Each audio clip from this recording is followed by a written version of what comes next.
हर हर महादेव। आज की इस वीडियो में हम कजरी तीज व्रत की पूजा विधि के बारे में जानेंगे। तो चलिए हम वीडियो शुरू करते हैं। कजरी तीज को नीमड़ी तीज, सातुड़ी तीज या बूढ़ी तीज के नाम से जाना जाता है। भादो मास के कृष्ण पक्ष की तृतीया तिथि को कजरी तीज का व्रत किया जाता है। इस दिन सुहागिन महिलाएं अपने पति की लंबी उम्र और अच्छे स्वास्थ्य के लिए यह व्रत करती है। नीमड़ी तीज की पूजा करती है। कजरी तीज की पूजा शाम के समय की जाती है। कजरी तीज वाले दिन आप अगर व्रत रख रहे हैं तो सुबह अपने घर में जैसे पूजा करते हैं आपको वैसे ही कजरी तीज की पूजा करनी है और कजरी तीज व्रत का संकल्प लेना है।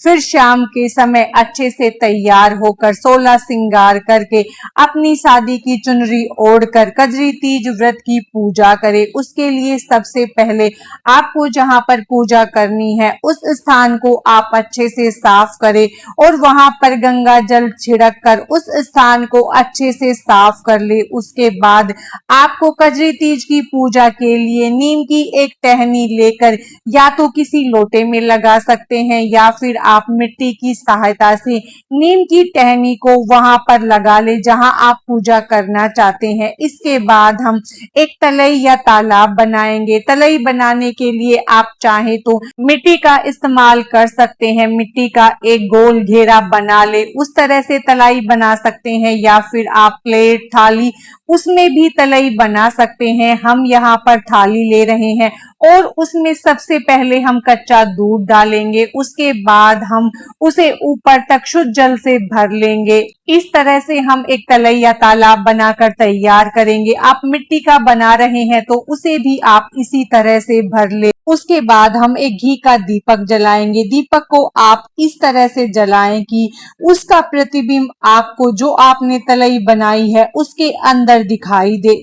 उसके बाद अगर आपके पास फोटो या मूर्ति है तो आप वो ले सकते हैं या फिर आप पिंडी रूप में या सुपारी से भी माता का विग्रह मानकर उसका पूजन कर सकते हैं या फिर आप नीम की टहनी को ही माता मानकर उसका पूजन कर सकते हैं। इस दिन गाय का पूजन भी किया जाता है। अगर आपके पास गाय की भी फोटो या प्रतिमा है तो आप उसे भी जहां आप पूजन कर रहे हैं वहां पर रख ले। उसके बाद एक सफेद पेपर लेकर उस पर रोली से स्वास्तिक बनाए।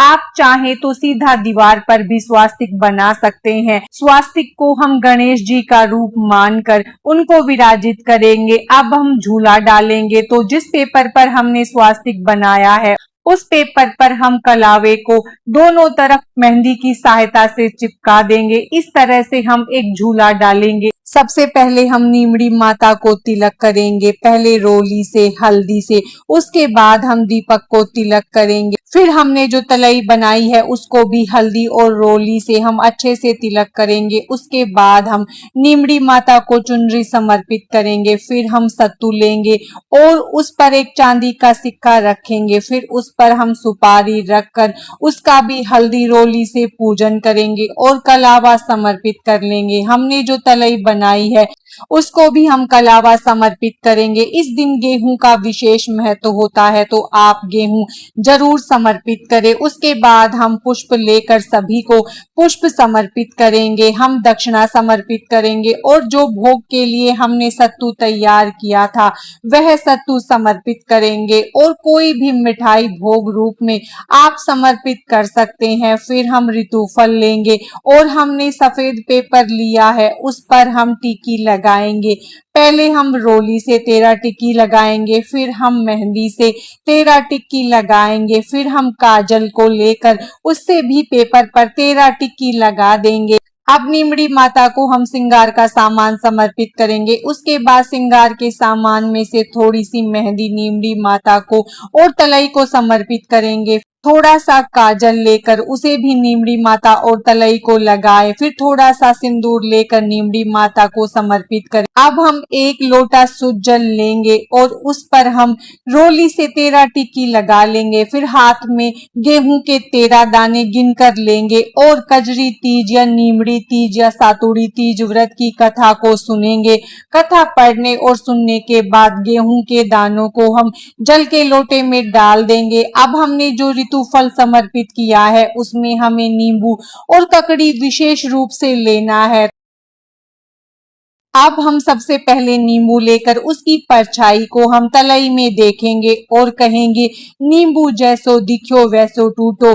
जो हमने ककड़ी ली है उसकी परछाई को भी हम तलई में देखेंगे। उसके बाद जो हमारा सुहाग का सामान है उस सब की परछाई हम तलई में देखेंगे। सबसे पहले हम मोतियों की माला की परछाई तलई में देखेंगे, उसके बाद मंगलसूत्र की, नथ की और अपनी चूड़ियों की परछाई भी हम तलई में देखेंगे। फिर हमने जो चुनरी ओढ़ रखी है उसकी परछाई भी हम तलई में देखेंगे। जैसे सुहाग के सामान की परछाई तलई में आज दिख रही है वैसी ही परछाई जब तक हम जीवित रहे तब तक हमें दिखती रहे।